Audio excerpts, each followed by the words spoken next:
చంద్రబాబు నాయకత్వం, చంద్రబాబు నాయకత్వం, చంద్రబాబు నాయకత్వం, చంద్రబాబు నాయకత్వం, చంద్రబాబు నాయకత్వం.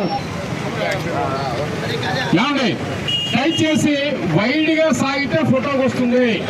వెనకున్న వాళ్ళు చదువుకున్న వాళ్ళంతా కూడా వైడ్ గా ఇటు మేఘనా జెరాక్స్ వరకు ఇటు ఇలాగా సాగాలి కొద్దిగా గణేష్ కూడా వైపు. కాబట్టి ఆడవాళ్ళు సైకిల్ వచ్చామా అమ్మ ముందుకు వచ్చేయండి. మాస్కులు ఉన్న కార్యకర్తలు ముందుకు రావాలి, లేదా ముందు వరుసలోనూ మాస్కులు పెట్టుకోవాలి, గమనించాలి ప్లీజ్. మాస్కులు ఉన్న సోదరులు ముందుకు, మీడియా కూడా కొద్దిగా వెనక్కి.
Gitu-gitu.